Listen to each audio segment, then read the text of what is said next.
Hello everyone, I'm Pastor Damaka, Apostolic Believers of Christ International, YouTube channel. The program like is share, subscribe, and post notification bell for update every day the new videos. Thank you so much. God bless us all. Magandang umaga po sa lahat sa ating mga viewers, listeners dito po sa ating YouTube channel, sa Facebook. Naway ang kapayapaan at habag biyaya ng Diyos ay sumasa atin sa magitan ng ating Panginoon Jesucristo. Ito po yung lingkod, Pastor Maka, Apostolic Believers of Christ International. Kapatid, sa bawat araw, una sa lahat, magpasalamat tayo sa Panginoon sa kanyang kabutihan, ipatay panabayaan ng Diyos. Tayo po ay nagabayan ng Diyos sa ating paglakad sa daan. Tayo po ay binabantayan ng Panginoon sa pagitan ng kanyang mga anghel upang na hindi po tayo mapahamak ng mga sakuna, mga pangyayari na ito po ay nangyari sa liputan na kumakalas ng buhay ng tao tulad na lindol, bagyo, tsunami, konsalot, digmaan. Ay mga kapatid, magpasalamat tayo sa Panginoon, no? So sa ating panahon ngayon, mga kapatid, magipit na po ang kapanahonan na ito po ay panahon na po na kailangan natin magising at magpatuloy tayo, no, sa pagtupad ng kalooban ng Diyos. At kung ano man ating pangailangan, ipanatin natin sa Panginoon, magtiwala natin sa Panginoon, at ano man ang ating mga kahilingan, ang Panginoon po magbigay sa atin ng sakatuparan. Now, shout out po, no, sa lahat ng ating mga viewers sa YouTube channels. Huwag kalimutan, mag-like and share lang po tayo, guys, and post notification bell for update every day the new videos or live streaming to sharing the word of God. No, sa ating Facebook account, no, like and share lang po natin sa ng Diyos upang maparating po natin ang minsan ng Diyos sa buong salibutan. Sumigit ito mga kapatid ay magkaisa po tayo sa ating pagkamit ng kaligtasan. No, lahat po na ating mga viewers sa lahat po ng dako ng digdig, maparating ngayon ating video. Ito po ating ginagawa sa bawat araw lubin ng Diyos. Makapaggawa po tayo ng video. At dito po mga kapatid, marami tayong matutunan at malaman natin ating kalagayan kung talaga ano ba talaga ating dapat gawin na naghintay po tayo ng kaligtasan. So tayo na mamayan ng Diyos, magtiwala lang po tayo sa Panginoon. Ito po sinabi ni Psalmista David in Psalm 62 in verse 8. Pakinggan natin mga kapatid ang salita ng Diyos. Kayong mga mamamayan ng Diyos, magtiwala kayo sa Kanya sa lahat ng oras. Sabihin sa Kanya ang lahat ng inyong suliranin, dahil Siya ang nag-iingat sa atin. Amen. So ayan mga kapatid, no, tayo mamamayan ng Diyos. Sino po mamamayan ng Diyos? Tayo po mananampalataya. Ang pamilya ng Diyos, mga mananampalataya. Kaya dahil po na may panampalataya po tayo, naging mamamayan tayo ng Diyos, so magtiwala tayo sa Kanya at iparating natin sa Kanya kung ano ang ating ninanais mga kapatid, sapagkat nasa Diyos ang ating kaligtasan ay nasa Panginoon Diyos, at Siya po ang nag-ingat sa atin ayon po sa Biblia at nagbibigay sa atin ng mga suliranin natin kung ano ang ating dapat natin kinakailangan sa bawat araw. Alam po ng Diyos yan, pagkain o ulam, damit, pambayad, kung ano pa man ating pangailangan. Ang Diyos po ang nakakaalam at nagbigay po Siya ng lahat ng pangailangan po natin. Sapagkat tayo pamayan ng Diyos, magtiwala tayo sa Kanya. Kayong mga mamamayan ng Diyos, magtiwala kayo sa Kanya sa lahat ng oras. Sabihin sa Kanya ang lahat ng inyong suliranin, dahil Siya ang nag-iingat sa atin. So ano suliranin natin? So sabihin lang po natin sa Panginoon ano ating pangailangan. Mayroon ba tayong nais makamtan? Mayroon ba tayo mga kapatid na pinapangarap? So ang Diyos lang po ang nakakaalam dyan, at Siya din ang nagbibigay mga kapatid sa atin ng sakatuparan. Dahil po lahat ng kayamanan ng tao na nakamtan ay galing po sa Panginoon. Bakit naging mayaman ang tao? Dahil po ito po ay binigay ng Panginoon. Sapagkat ang sabi ng San Pablo kay Timoteo 6:17 sa 1 Timothy, ito ay sinabi ni Apostol Pablo na ang mga mayaman huwag magtiwala ng kayamanan, kundi sa Diyos tayo magtiwala. Sabihin mo sa mga mayayaman sa mundong ito na huwag silang maging mayabang o umasa sa kayamanan nilang madaling mawala. Sa halip, umasa sila sa Diyos na nagkakaloob sa atin ng lahat ng bagay na ikasisiya natin. So tanda po natin, ang mga mayaman ngayon, no? Sa mga mayaman, isang paalala lang po, huwag tayo magtiwala sa kayamanan na ito ililipas lang, no? magtiwala tayo sa Diyos, nagbibigay sa atin ng kayamanan na ikakasaya natin. Yung po sinabi sa Pablo sa 1 Timothy chapter 6 verse 17. Sabihin mo sa mga mayayaman sa mundong ito na huwag silang maging mayabang o umasa sa kayamanan nilang madaling mawala. Sa halip, umasa sila sa Diyos na nagkakaloob sa atin ng lahat ng bagay na ikasisiya natin. Amen. So yan mga kapatid. So sa mga mayaman hindi man tayo mayaman, sa mga mayaman, huwag kayo magtiwala sa kayamanan na ibigay ng Diyos sa inyo kasi lilipas lang po yan. Ano ang kayamanan na ating nakamtan ngayon ay hindi po yan magtatagal mga kapatid, ay talagang mawala po yan, no? So kaya mag-ingat po tayo dahil po ang kayamanan ay hindi po yan maasahan, no? Ang kayamanan minsan mga kapatid ay inaasahan ng tao, pero sabi ng Biblia, no, na wag lang tayong mangamba kung bakit sila naging mayaman. Sabi po sa Psalms 49:16 kapatid hanggang po sa 20. Ito po ang sinabi na Biblia sa Psalms 49:16 to 20 tungkol po sa mga mayaman. Tandaan po natin, ito po ay dapat malaman natin kapatid sa 49:16-20. Ito po sinabi na Biblia na sa mga mayaman, no? Hindi man tayo mayaman, so kahit natin tayo mayaman, mag-ingat lang tayo, baka maligaw po tayo mga kapatid. Hallelujah. Ito sinasabi sa 16:20 sa chapter 49 sa Salmo. Huwag kang mangamba kung yumayaman ang iba. So huwag tayong mangamba kung bakit yumaman ng iba. Hayaan natin sila sapagkat kaloob ng Diyos yan. So kung pinagkalooban sila ng Diyos na naging mayaman kahit masama, tayo pa kaya na kumamuhay tayo lang matuwid. Mas lalo tayo yayaman, hindi lang sa lupa, hanggang po sa pangalawang buhay doon sa kanilang langit. Maraming kayamanan doon nakahanda po para sa atin. Tuloy natin. At ang kanilang kayamanan ay lalo pang nadadagdagan. At ang kanilang kayamanan lalo pang nadagdagan. So huwag mo sabihin, bakit ito mga tao na ito na hindi man mabuti pumuhin, naging mayaman po sila. So, kasi ang Diyos po nagbibigay talaga ng pangailangan ng tao. At kung sa paningin ng Diyos sila ay talagang hindi sila sumusunod ng lin ng Diyos, pero naging mayaman pa rin sila. Pero tandaan po natin, lahat po ng bagay na nakanta ng tao ay kaloob ng Diyos. Hindi po kaloob nila na nagsisikap. Kaloob ng Diyos po yan mga kapatid. Kaya huwag tayong mangamba. Ayon po sa Psalms 49:16 to 20. Huwag tayong mangamba kung bakit yung kapitbahay mo, bakit yung kapwa mo na naging mayaman, ikaw naman ay naging mahirap. So huwag kang mangamba kasi alam ng Diyos na kailangan ka rin tulad ng kanilang pangailangan. Huwag kang mangamba kung yumayaman ang iba, at ang kanilang kayamanan ay lalo pang nadadagdagan, dahil hindi nila ito madadala kapag sila'y namatay. Ayan. So, kaya huwag magtiwala. Tama si Pablo mga kapatid sa 1 Timothy chapter 6 verse 17 na huwag tayo magtiwala sa kayamanan na nilipas lamang. So kapag namatay na ang tao, hindi matadala yung kayamanan niya mga kapatid. Ayon po sa verse 17. Dahil hindi nila ito madadala kapag sila'y namatay. Ang kanilang kayamanan ay hindi madadala sa libingan. Hindi madadala sa libingan ang kayamanan. Anong gawin mo sa kayamanan? Tulad na sinabi ng Panginoon, mga kapatid, sa Mateo in chapter 19 in verse 21, ang sabi sa mayaman na isang binata, umuwi ka doon sa inyo, ibinta mo ang kayamanan mo at ang mga pinagbintahan mo, ibigay mo sa mga dukha. So yun po ang isang mayaman na lungkot sapagkat mayaman siya. And sabi ng Panginoon sa 22:23, mabuti pa ang isang kamilyo ay makapasok sa butas ng karayom kaya isang mayaman na makapasok sila ng langit. Dahil po sa kayamanan nalulumo ang binata. Ang sabi ng Panginoon, umuwi ka, ibenta mo ang iyong ari-arian at ang pinagbintahan mo ibigay mo sa mga dukha at bumalik ka rito, sumunod ka sa akin at magkaroon kay kayamanan sa langit. So yun po, nandiyan po nahulog ang binata sapagkat napakayaman niya.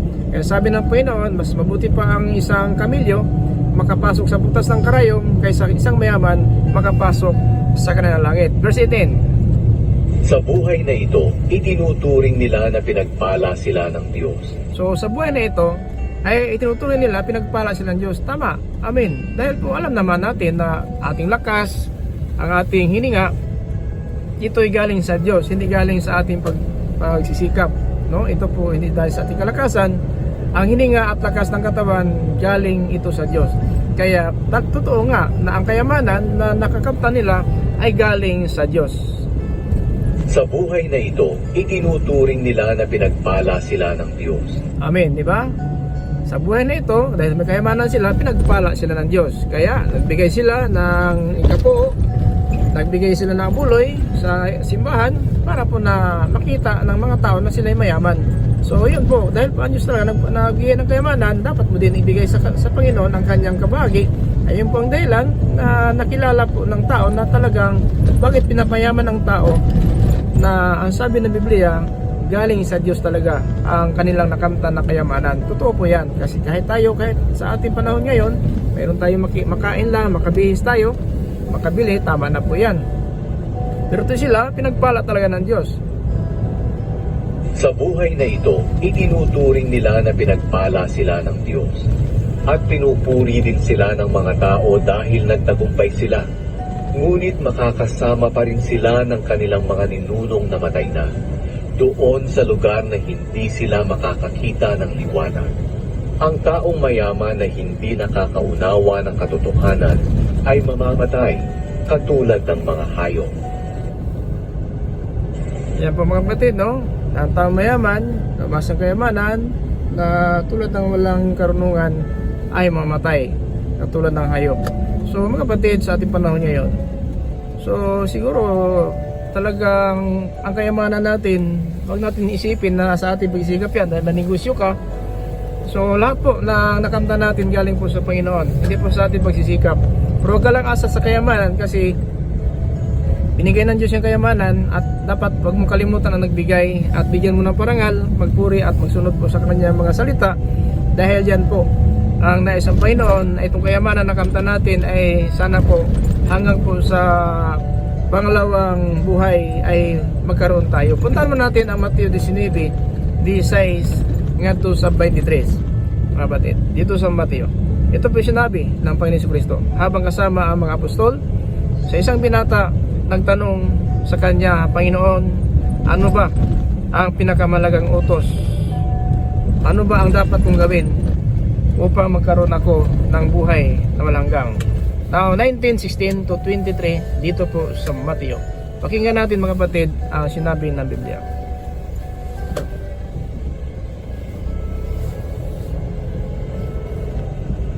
May isang lalaki naman na lumapit kay Jesus at nagtanong, Guro, ano po ba ang mabuti kong gawin upang magkaroon ng buhay na walang hanggan? Sumagot si Jesus, 17. Bakit itinatanong mo sa akin kung ano ang mabuti? Isa lang ang mabuti, at walang iba kundi ang Diyos. 18. Kung gusto mo magkaroon ng buhay na walang hanggan, sundin mo ang mga utos. Alin po sa mga ito? Tanong ng lalaki. Sumagot si Jesus, huwag kang papatay, huwag kang mangangalunya, huwag kang magnanakaw, huwag kang sasaksi ng kasinungalingan. Igalang mo ang iyong ama at ina, at mahalin mo ang kapwa mo, tulad ng pagmamahal mo sa iyong sarili. Yan po sa verse 19. Verse 20. Sinabi ng binata, sinusunod ko po ang lahat ng yan. Ano pa po ba ang kulang sa akin? So, ang sabi ng Panginoon, kapatid, na huwag kang papatay ng mga lunya, at saka huwag magsaksi ng kasinungalingan, at ibigin mo yung kapwa gaya niyong sarili. Ang sabi ng binata sa verse 20, sinunod ko na po ang mga yan. Sinabi ng binata, sinusunod ko po ang lahat ng yan. Ano pa po ba ang kulang sa akin? 21. Tumagot si Jesus, kung nais mong maging ganap sa harap ng Diyos, umuwi ka at ipagbili ang iyong mga ari-arian at ipamigay mo ang pera sa mga mahihirap at magkakaroon ka ng kayamanan sa langit. Pagkatapos bumalik ka at sumunod sa akin. Ayan po ha. So nais mo na magkaroon ng kayamanan at maging sakdal, maging ganap, so umuwi ka.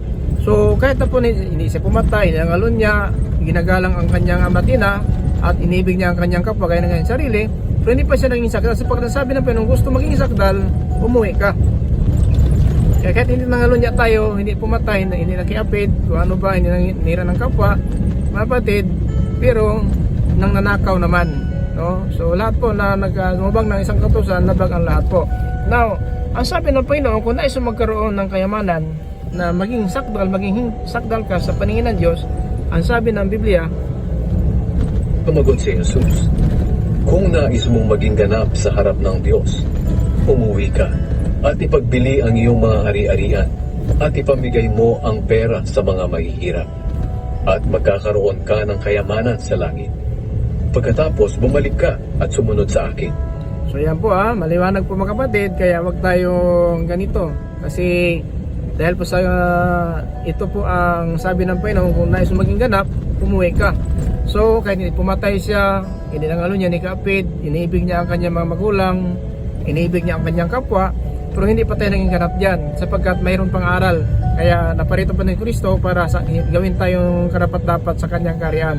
So mga kapatid, sa ating panahon ngayon, hindi maiwasan talaga, marami pong mga tao talaga na nangaral ng salita ng Diyos, at dapat natin malaman din kung ano talagang kalagayan natin sa ating kalagayan ngayon. Ito ba pumuhay natin talaga ay wala na pa tayong pagkukulang o mayroon pa. Now sa tuwing dito, dahil po na ang binata ay napakayaman, ito po ang nangyari. Ang marinig iyon ng binata, umalis siyang malungkot dahil napakayaman niya. Umalis siyang malungkot dahil napakayaman niya. So wag ka malungkot na kung mawala ka ng kayamanan, kasi ang sabi ng Panginoon, magkaroon kayamanan sa langit. So ano ang sayo? Kayamanan sa lupa na matapos? Ang kayamanan sa langit na walang hanggang. So yan po, dapat pag-isipan natin yan sa ating kalagayan ngayon. Alin bang mas matimbang? Itong pira mawala na may katapusan, o magkaroon tayo ng kayamanan sa langit? Mga kapatid, kaya sinabi sa 23 ng Panginoon, Kaya sinabi ni Jesus sa mga tagasunod niya, sinasabi ko sa inyo ang totoo, napakahirap para sa isang mayaman ang mapabilang sa kaharian ng Diyos. 24, Mas madali pang makapasok ang kamelyo sa butas ng karayom kaysa sa mapabilang ang isang mayaman sa kaharian ng Diyos. praise God, hallelujah. So yan mga kapatid, isang babala lang po yan Hindi naman sinabi natin na ang mayaman ngayon hindi maligtas. Kaya nga nagbigay ng utos ang Diyos para ang mayaman ay makapasok. So napakahirap talaga kung hindi mo sundin ang salita ng Diyos. Kung nais maging mayaman lang pero hindi mo sinunod ang salita ng Diyos, so mahirap talaga yun. Hindi mo magawa talaga kung ano ang kalooban ng Diyos. Kasi ang ating pamuhay ay tayo lang po nasusunod, hindi po ang Diyos. Huwag naman. So huwag natin hayaan mga kapatid. Kaya tinuruan tayo mga mayaman. Kung mayaman tayo, hindi naman tayo mayaman. Sa mga mayaman sa mga mayaman po, huwag na tayong asa ng kayamanan dahil lahat po ay mawala at may katapusan. Ang ating gagawin mga kapatid, kung paano tayo na maging karapat-dapat. Paano tayo maging karapat-dapat sa Panginoon, mga kapatid, na itong kayamanan talaga natin ay mawala lamang. Pero ang sumunod ng kalooban ng Diyos ay manatili magpakailanman. So kaya mag-ingat po tayo mga kapatid. Huwag hayaan na itong ating pamuhay ngayon dahil sa kayamanan ay hindi tayo magpabilang sa kanilang langit. Kasi maliwanag po dito sa 24 mga kapatid na sinabi ng Panginoon, Mas madali pang makapasok ang kamelyo sa butas ng karayom kaysa sa mapabilang ang isang mayaman sa kaharian ng Diyos. so di ba? So mga kapatid, yan naman nais ng Panginoon talaga na gano'n na lang ating kalagayan. Kasi kahit mayaman tayo, hindi naman sinabi na dahil mayaman tayo hindi makapasok naman tayo kung sundin natin. Kasi itong binata na ito, kung sinunod niya ang sabi ng Panginoon, magkaroon ng kayamanan sa langit. So paano magkaroon ng kayamanan sa langit? Kung marunong ka magbigay ng iyong kapwa, marunong kang tumulong ng iyong kapwa. Kasi ito pong mayaman, ang kanya inaalala ang kanyang kayamanan na hindi mawala. Pero ang pagbigay, hindi po niya kaya magbigay ng kanyang kapwa. Kasi kung kaya pa niya magbigay, hindi niyawan sana ng Panginoon. Pero wala po sa kanyang puso ang marunong magbigay, kaya ayaw niya na ang kayamanan niya ay mawala. Kasi maliwanag po na sinabi ng Panginoon, huwag kang papatay. Sabi ng Panginoon Kristo sa 19 verse 18 up to 20, Rin po sa mga ito, tanong ng lalaki. Sumagot si Jesus, huwag kang papatay, huwag kang mangangalunya, huwag kang magnanakaw, huwag kang sasaksi ng kasinungalingan. Igalang mo ang iyong ama at ina, at mahalin mo ang kapwa mo, tulad ng pagmamahal mo sa iyong sarili. 20. Sinabi ng binata, "Sinusunod ko po ang lahat ng yan. Ano pa po ba ang kulang sa akin?" Sumagot si Jesus, "Kung nais mong maging ganap sa harap ng Diyos, umuwi ka at ipagbili ang iyong mga ari-arian at ipamigay mo ang pera sa mga mahihirap at magkakaroon ka ng kayamanan sa langit. Katapos bumalik ka at sumunod sa akin." So yan po mga kapatid, no? So napaganda po ng mensahe ng Diyos para po sa atin. Sino naman tao na hindi magkaroon kayamanan sa langit sapagkat doon sa langit wala nang katapusan. Kaya ang kayamanan natin sa lupa, lahat ito may hangganan. So ang kayamanan, pag namatay po tayo, wala na pong madala natin. Mga patanda po natin mga kapatid, wala na pong madala natin ayon po sa ating binasa sa Psalms 49:16 up to 20. Wala tayong madala. Kaya dahil wala madala, so iwanan natin yan. Ibig sabihin, habang buhay pa tayo, mamigay tayo sa ating kapwa, tumutulong tayo sa ating kapwa, para po na magkaroon ng kayamanan sa langit. At kung magkaroon ng kayamanan sa langit, hindi ka mapunta na impyerno. Kasi, paano nasa langit ang kayamanan mo? Sa impyerno ka itapon ng Panginoon. Hindi naman pwede mga kapatid. Kaya nga, tinuturuan tayo ng tama. Na magkaroon ng kayamanan sa langit, impyerno ang punta mo, hindi naman pwede yun. So, paano lang yung kayamanan ay nakahanda po sa langit? Langit talaga ang punta natin. Kung marunong tayo magbigay na ating kapwa. Now, ulitin natin sa Psalms 49:16 to 20. Ganito po ating binabasa kanina. Huwag kang mangamba kung yumayaman ang iba, at ang kanilang kayamanan ay lalo pang nadadagdagan. So, huwag kang mangamba. So, sabihin na, bakit sila? Bakit sila na yung naging mayaman? Ako naging pulubi. Hayaan mo lang kasi kung marunong magbigay ang Panginoon sa kanila, na kahit na po hindi sumunod, tayo kaya na kung susunod ng kalooban ng Diyos, makamtan talaga, mas marami pa sa kanila nakamtan. Kasi iba ang pagpapala ng mga matuwid, iba ang pagpapala ng mga masama. So pinagpala, kaya sabi ni Jeremiah, sa Jeremiah, chapter 12 verse 1, may katanungan ako Panginoon, bakit po pinagpala mo ang mga masama? So kahit na kung masama pinagpala, ano pa kaya tayo kung nais natin maging matuwid at mamuhay tayo ng matuwid sa harapan ng Diyos? Kung anong pagpapala nakita mo sa iyong kapwa, dublihin pa ng Panginoon yan sa iyo. So kaya wag tayo mangamba, bakit pinagpala itong mga tao na ito? Mga mangnakaw naman ito, mga hold upper. So akala mo pinagpala sila kasi ng hold up. Maraming kayamanan kasi ng hold up. Oh, may negosyo kasi ng hold up, mga korupsyon. Kung sabihin natin mga magnanakaw, ng kaba ng bayan. So kaya naging mayaman sila. Pero kahit na po, kung nakita mo kailang mga ugali hindi maganda, huwag ka lang mainip. Huwag kang mangamba kasi alam ng Diyos na kailangan din tayo. Ang malaga dito, alam natin sa ating pamuhay ngayon kung ano ang kalagayan sa harapan ng Diyos. Now verse 17. Dahil hindi nila ito madadala kapag sila'y namatay. O di ba? Marami ngayon sa kalagayan natin, marami nakita natin mga tao na naging mayaman, korupsyon, sa anong paraan magkapira sila kahit nasa nakaupo sa pisto sa gobyerno, mas lalong korupsyon. Ibig ang gobyerno nagtumutulong, sila ang nangurap, sila ang nangamkam ng pira ng bayan. Ibig ang gobyerno ay nagturo kung nagbigay ng aral sa mga tao para maging matid pamuhay, sila na ang dahilan na naging masama ang mga tao sa kanilang pamuhay. Kasi palugmok na palugmok ang bayan at diskarte-diskarte ng mga tao kahit masama ng gawain, basta lang magkapira makakain lang po sila sapagkat ang bugas mahal na, asukar mahal na, ano pa mga bilihin mahal na.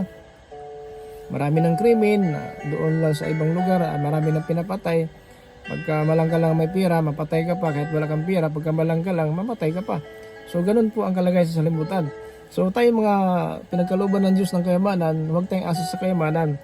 Kasi pag namatay po tayo, hindi madala yan. Ayon po sa Psalms 49 verse 17. Dahil hindi nila ito madadala kapag sila'y namatay. Ang kanilang kayamanan ay hindi madadala sa libingan. Totoo po yan ha. Ang kayamanan natin, hindi madadala sa ating libingan. Kaya, mayroon mga nangka po sa social media, kung tingnan mo, pinag-compare po nila ang picture, litrato na hindi pa siya namatay at ang namatay na. So, anong kaibahan na hindi pa patay? Maganda tingnan. Pero sa kabila, anong pagtingin? Bungo na. So, ganun, di ba? So, hindi madala po ang kayamanan. Kahit ano pa, bilyon-bilyon ng pira mo, kapag namatay tayo, hindi madala po yan. Ang masaklap lang, pag namatay tayo, sa impyerno tayo dadalhin. So, wag na sana mga kapatid. Ipanalangin din sa Panginoon Sana po ipalayo naman ng Panginoon na yun ang mangyari sa atin. Kaya ngayon, tinuturuan po tayo ng mga may pira, huwag tayo maging sakim. Kailangan tumulong. Ito po sinulat ng banal na aklat para tayo mga may pira, kung mayaman, hindi naman ako mayaman, sa atin lang, example ko lang, tayo mga mayaman ngayon dito sa limutan, huwag natin asahan ng kayamanan. Dapat kung mayroon ka, marunong tayo magbigay. Sapat alam natin to sa atin, ito galing po sa Panginoon. So ang isang binata, talagang nahulog siya dahil po ang iniisip ang kayaman, hindi ang salita ng Panginoon. So sinupad lang salita ng Diyos, sabi ng Panginoon Kristo, magkaroon ka ng kayamanan sa langit. So yan dapat naisip niya, na itong kayamanan sa lupa, pansamantala lamang, at ang kayamanan sa langit, magpakailanman, walang hanggang. Ang kayamanan na yon na ating lakaran ginto, at doon mga kapatid sa kanilang langit, yung perlas, hindi ka magkaroon ng perlas dito sa lupa, doon sa langit, kaliwat kanan, perlas po ating makita ang 12 klaseng perlas sa pader. Paglingon mo doon sa trono ng Diyos, may tubig na dumadaloy na parang kristal. At magkabilang panig, may isang punong kahoy, may puno ng kahoy doon na 12 klase ang bunga. So napakaganda po, nakahanda po sa ating isa kayamanan dito na nakuha natin sa salimutan na may katapusan. So isipin natin, pagtimbang-timbangin natin, ano kaya ang mas malaga? Kayamanan sa lupa, kayamanan sa langit. Mas magandang kayamanan sa langit, sapagkat doon wala na pong katapusan. Kasi ang buhay natin sa salimutan, pansamantala lang po, hindi po tayo magtatagal. Ayon po sa Psalms 119 verse 19, pangsamantala lang ang buhay namin sa salimutan. Totoo po yan. Kaya yung kayamanan ng kamtan natin, bigay na po ng Diyos yan. Huwag mong sabihin na hindi kasi ako nag-relax. Trabaho ako ng trabaho. Hanggang na linggo, trabaho pa rin. Kaya ito nakamtan ko. Hindi po. Kahit na po ano nakamtan natin, huwag mong kalimutan, galing sa Diyos ang lahat ng bagay. Hindi sa pagsisikap yan. Kaya ito po mensahe natin ngayon para po sa mga tao na mayaman, no? Mayaman at mahirap, kasi hindi mayaman lang ang sakim. Pati mahirap din maging sakim. Kaya nga, yung pang dahilan na itong salita ng Diyos ay pinaabot sa atin para tayo mahirap mayaman man, mga kapatid, ay huwag tayong aasa. Kasi ang payo ng Panginoon dito mga kapatid, lahat na sinabi dito sa 49 verse 1 up to 5. Makinig kayo lahat ng bansa, kayong lahat na nananahan dito sa mundo. So hindi para lang ito sa mayaman, pati mahirap, kasi hindi lang mayaman ang sakim, pati mahirap sakim. No? May sakim na mahirap, may sakim na mayaman, may sakim na mahirap. Ibig sabihin, hindi marunong magbigay. At dahil po sa pira niya, kahit na po siyang mahirap tingnan, pero alam mo naman na siguro may pira sila at hindi makapagbigay sa kapwa. Yun po ibig sabihin. Excuse me po. Verse 2. Dakila ka man o aba, mayaman ka man o dukha. So, di ba? Mayaman ka man o dukha, makinig ka. Makinig ka. Verse 3. Dahil magsasalita ako na puno ng karunungan at puno rin ng pangunawa ang aking kaisipan. Yun po sinabi ng Panginoon. Verse 4. Itutuon ko ang aking pansin sa mga kawikaan at ipapaliwanag ko ang kahulugan nito habang tinutugtog ko ang alpa. Verse 5. Bakit ako matatakot kung may darating na panganib o kung ako'y mapaligiran ng aking mga kaaway? So, bakit tayo matakot? Huwag ka matakot. COVID-19, nakaraan na po COVID-19, buhay pa tayo. Ang dami namatay, pero bakit buhay pa tayo? Huwag tayo matakot. Kasi alam ng Diyos paano iprotekta ang ating buhay, paano hindi mapahamak ang buhay natin. Marami nangyari, may lindol, marami natabo ng lupa, may tsunami, may digmaan, maraming patay. Pero tayo ngayon, buhay pa man, di ba? Dahil po ang Diyos na ating protector ay hindi matumbasan ng salimutan at sabihin natin, gaano pa katapang ang tao, wala makatumbas ng kapangyarihan ng Diyos. Ililigtas tayo isang seconds lang, kahit iligtas ng Panginoon. So kung tatawag pa tayo sa ating magulang, tulungan mo ako dito, nasagasaan ako, may nangyari sa akin, hindi makasakulo kaagad ang magulang, kapatid, kamag-anak, pero ang Diyos, kaya tayo saklulo sa anumang sakuna na darating. Siya ang saklulo sa atin. Tuloy natin. Sila ay nagtitiwala sa kanilang kayamanan at dahil dito ay nagmamayabang. Sila nagtiwala ng kanilang kayamanan at dahil ito nagmamayabang, di ba? Kahit na po na sabihin natin ang kanilang pira hindi po galing sa matuwid na paraan, anong mayabang pa rin. Kasi na may mayaman po na ng nakaw, ng huldat ng bangko, at saka ng sabihin natin na ano ng kanyang kapwa, nalulupig para lang magkapira, tulad ng timbangan, 1 kilo, 1,000 gram. So, 900 grams na lang. So, nakuha po ang isang 100 grams. So, ano din yon? Sabihin natin na pandadaya po yan. Kung mayroong mga pasugal na dinadaya mga tao tulad ng loto na may nanalo, yun pala, sila lang po. Yung pira ng tao lang ay kinakamkam po nila. Di ba pandaraya yon? Pero darating ng araw, pag namatay po, walang anuman madala sa libingan. Tuloy natin si verse 7. Pero walang may kakayahang tubusin ang kanyang sarili mula sa kamatayan. Pero walang may kakayahan tubusin ang kanyang sarili mula sa kamatayan. Yan mga kapatid bisang kahit anong bilyon pa ang pira mo, ilang bilyon yun, ilang sako yung pira mo, hindi mo matutubos ang iyong kamatayan. Mga kapatid. Tuloy. Kahit magbayad pa siya sa Diyos. Kaya sabihin mo sa Panginoon, O Panginoon, itong 100 billion na tira ko sa bahay, sa bangko, bigay ko ito sa iyo, iligtas mo ako ito sa apoy. Hindi po. Hindi mo bayaran ang Diyos. Kasi ang Diyos humahatol po ayon sa ating gawa. Kasi mabayaran pa ang Diyos, siguro nag-ipon na tayo ngayon. Pero dahil pinibabayaran ang Diyos, tulad ng sanlibutan, kahit may kaso ka, pag may pira ka, pwede ka mapawalang sala dahil po sa pira. Pero sa Diyos, hindi ka mapawalang sala sa pira mo. Kundi, mapawalang sala lang tayo kung magkaisa tayo sa kamatayan niya sa taas ng krus.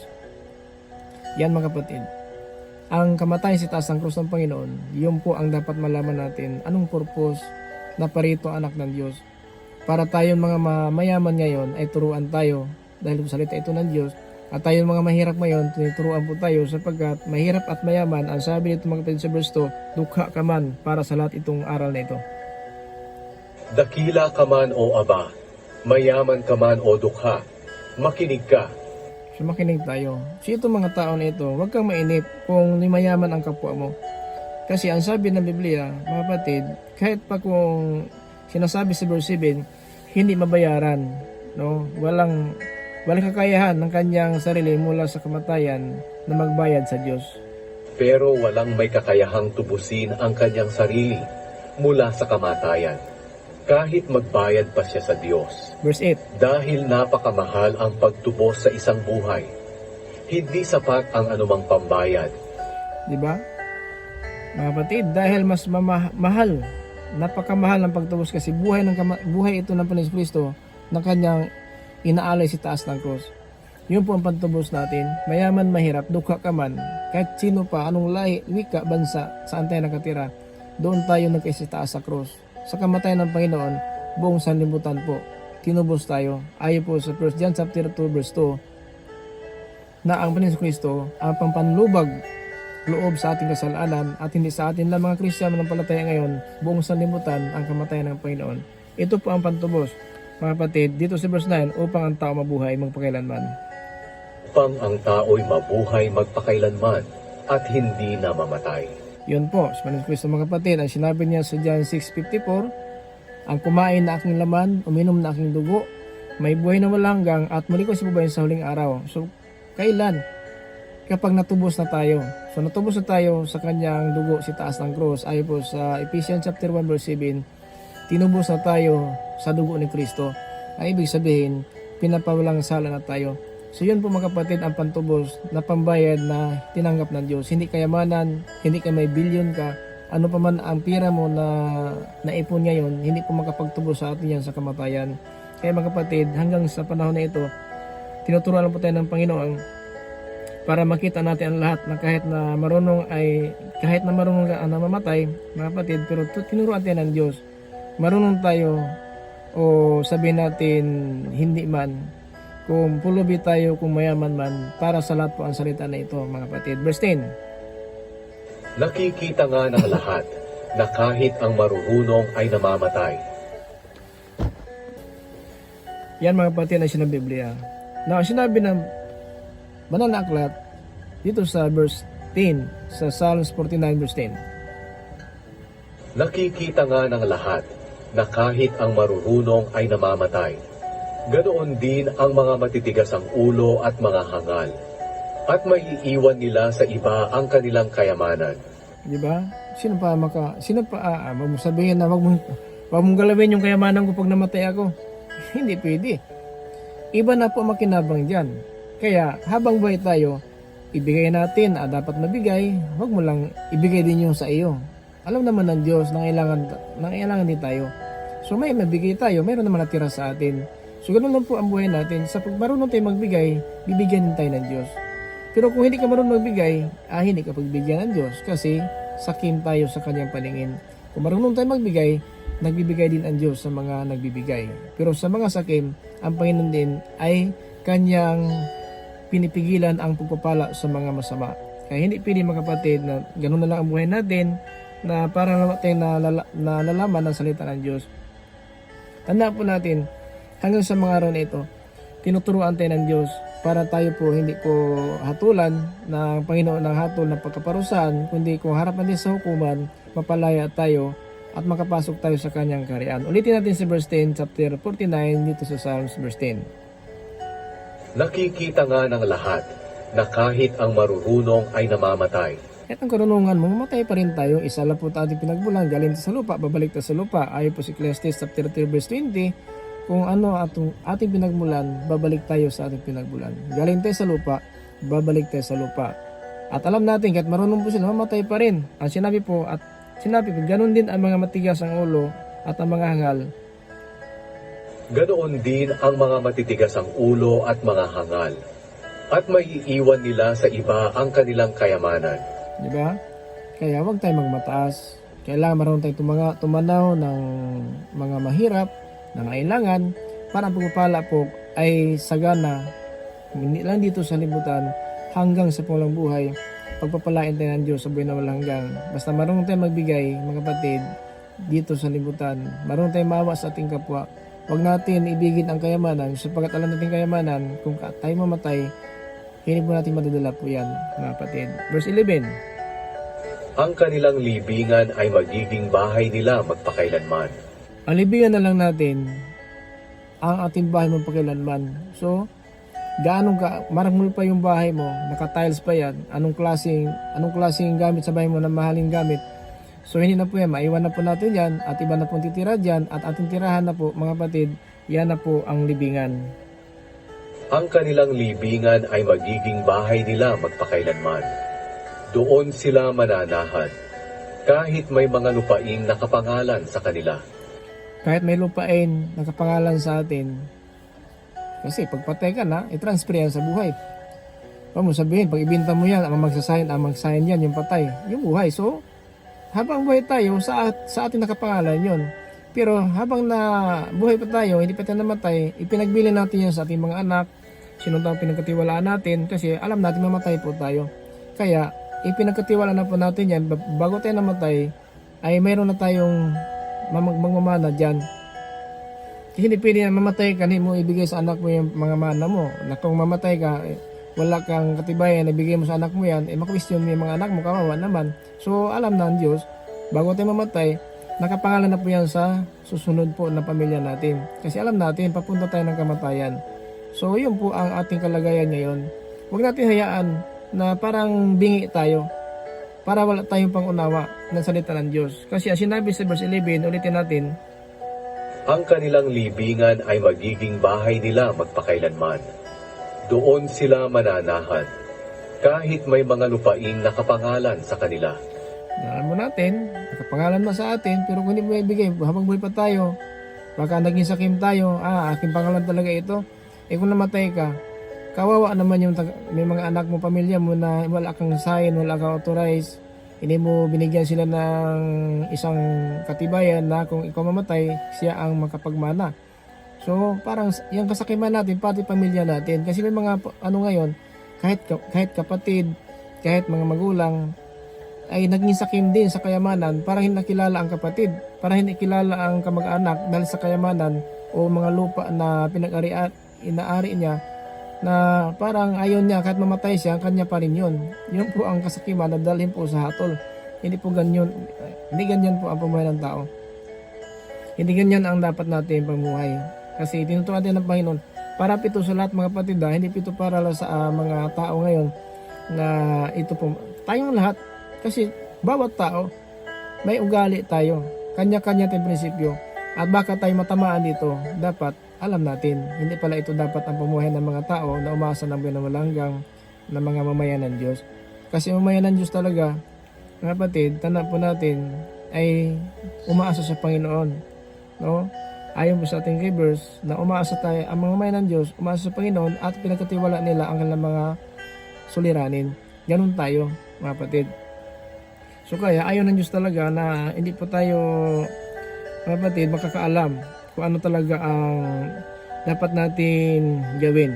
Kailangan natin, mga kapatid, na ito talaga ay malaman natin na ito pala ang mamayan ng Panginoon, manampalataya, ibig sabihin mamayan ng Panginoon ay nagtitiwala sa Panginoon at idininaing natin ating mga pangailangan sapagkat siya ang nagliligtas, nag-ingat po sa atin. So yun po mga kapatid, ating kay verse dito po sa Psalm 62 verse 8, kayo mga mamayan ng Diyos, magtiwala kayo sa Kanya sa lahat ng oras. Sabihin sa Kanya ang lahat ng inyong suliranin dahil siya ang nag-iingat sa atin. Yun po ating kay verse. So sana mga kapatid, ganoon talaga ating pumuhay. Huwag tayong tulad ng pinagsabihan ng Panginoon, makinig kayo sa akin mga dukha, mayaman, mahirap, kahit anong lahi man natin, makinig tayo sa aral na ito. Verse 12, pakinggan natin. Kahit tanyag ang tao, hindi siya magtatagal. Mamamatay din siya katulad ng hayop. Kahit gaano katanyag, presidente ka, congressman, senador ka, ikaw ba ay mayor, ikaw ba talaga ay barangay captain, kung ikaw ay kagawad, kung itong iski chairman ka sa barangay mo, kahit ano po ang ating katayuan, patay pa rin tayo. So ang mahalaga, buhay tayo patay ay sa Panginoon tayo. Huwag na tayong asat sa kayamanan, huwag na tayong magulan ng pag-asa. Ipagkatiwala natin sa pag-asa ng Kibers, mga kapatid, na ipagkatiwala natin sa Panginoon kung ano ating pangailangan, kung ano ating mga kahilingan, ayon po sa Psalm 62 verse 8. So, kung anong sularin natin ngayon, ipaalam natin sa Panginoon. Siya po ang magbigay sa atin ng lutas ng suliranin na ating dinadaanan ngayon. Verse 12. Kahit tanyag ang tao, hindi siya magtatagal. Mamamatay din siya katulad ng hayop. Diba? Tama, sulat ni Haring Solomon na wala tayong karangalan sa hayop. Ayon po sa Ecclesiastes Mangaral chapter 3 verse 19, wala tayong karangalan sa hayop. Kung paano ang hayop na mamatay, ganoon din tayo. Kung ang hayop dinadala po sa katayan para bukas katayin, ang tao din mamaya may aalis, mamaya may isinilang. Tulad ng hayop, may kinakatay, may isinilang. Ganon ang tao. May namatay, may isinilang. At mga kapatid, habang buhay tayo, huwag natin kalimutan na itong buhay natin sa Diyos, mahalaga po ito. Kung ikaw walang halaga sa iyong buhay mo, pero sa Diyos mahalaga ang buhay kasi ginawa ang tao para sa Kanya, hindi para sa Diablo. Bakit naging sa Diablo ang tao? Tayo na kasi ang nasusunod. Gusto lang natin mayaman, hindi marunong magbigay at pamata sa buhay. Na yun pong dahilan, mapahamak na po tayo. Verse 13. Ganito rin ang kahihinatnan ng taong nagtitiwala sa sarili, na nasisiyahan sa sariling pananalita. So ganito din ang mga tao, no? Nakahinatnan ng mga taong tiwala sa sarili. Mamatay pa rin. Nagtiwala kasi yung sarili, wala kang tiwala sa Diyos, patay ka pa rin. So, kahit nagtiwala tayo sa Diyos, patay pa rin tayo. Ano pa kaya kung wala kang tiwala sa Diyos? So, nagtiwala kasi yung sarili. Gusto may bodyguard ka, may baril ang bodyguard mo para protektahan ang buhay mo, patay ka pa rin. Tanang po natin sa panahon ni Propeta David, libo-libo ang patay bawat araw sa digmaan. So, to God be glory, kapayapaan tayo ngayon, walang digmaan, may digmaan sa ibang lugar, pero tayo tahimik. Dahil po ang Diyos nakaalam kung paano tayo isip ng Panginoon na hindi tayo makapunta sa lugar na mapahamak at mangali ang buhay natin. Kaya kahit sa Japan tayo, pero ang Japan, sa awa ng Diyos, peaceful. No?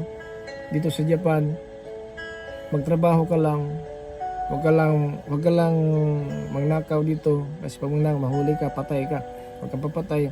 Magtrabaho ka lang para ka maghanap buhay lang dito sa Japan. Napaka-peaceful po ng lugar ng Japan. Hindi ka mapahamak dito. Maliban kung may mga tao talaga na mag-intensyon ng buhay mo. Pero habang ang Diyos ay gabay natin, wala makapag-intensyon ng buhay natin na masama. Kasi ang Diyos ang kontrol ng buhay natin. Siya pong hawak ng susi ng kamatayan natin, hindi po ang tao. Kaya magtiwala lang tayo sa Diyos. Sa Hebrews 62 verse 8 sa Psalms, magtiwala tayo sa Panginoon. No? Huwag natin tiwalaan natin sarili kasi mapahamak pa rin tayo. Pero kung magtiwala tayo sa Panginoon, hindi mapahamak ang buhay natin sapagkat ang Diyos maasahan. Hindi po siya, mga kapatid, natutulog, umiidlip man. Ayon po sa Psalms 121 verse 3 up to 4, hindi po natutulog ang Diyos na ating pinaglingkuran. Nakatulog tayo kagabi na 4 o 5 oras, 6 na oras, pero ang Diyos hindi natutulog hanggang sa mga araw na ito. Pinagpala tayo ng Diyos para po tayo maging karapat-dapat sa kanyang kaharian. Tinuturuan po tayo, mga kapatid, na sa tamang pumuhay, hindi po tayo maging suwail at tayo po hindi mahatulan ng parusa. Verse 14. Sila'y nakatakdang mamatay. Tulad sila ng mga tupa na ginagabayan ng kamatayan patungo sa libingan. Sila nakatakdang mamatay. Now, ang sabi ni Psalmista David sa Psalms 90 verse 3 na, O Panginoon, ikaw ang nagpapasya kung kailan mamatay ang tao. Kaya dito, nakatakda na silang mamatay. Alam ba natin bukas wala na tayo? Pero ayon sa Biblia, sa Psalms 90 verse 10, ang aming buhay, O Panginoon, 70 taon, o kung malakas pa man, abot kami ng 80 taon. Kaya, example lang sa akin ngayon, isa 50 years, 51 years na ako. Lubin ng Diyos, darating ako sa kanyang sinasabi 70 to 80. So, ayon po sa kanyang pasya. Now, maraming mga tao ngayon hindi nakarating talaga sa sinabi ng Panginoon sapagkat hindi ginagawa nila ang kalooban ng Panginoon. Sapagkat matupad na ito, salita na ito sa mga tao may takot sa Panginoon. Pero kung wala tayong takot sa Panginoon, maaari po tayong sasalop na hindi pa alas 4. Maaaring sasalop tayo sa kalahati ng kalagitnaan ng tanghali. So yun po ang pangyayari ng masama. Ang sabi po ni Psalmista David 55 verse 23, Panginoon, ihulog mo sila sa hukay mga masama at mamatay tao sa wala pa kalahati ang kanilang kapanahunan. So 70-80, lubin ng Diyos 90, lubin ng Diyos 100, si Moises 120 namatay, ayon po sa biyaya ng Diyos.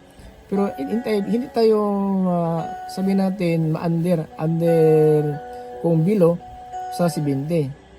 So, after 70 mga kapatid, so mamatay tayo pagkatapos ng 70.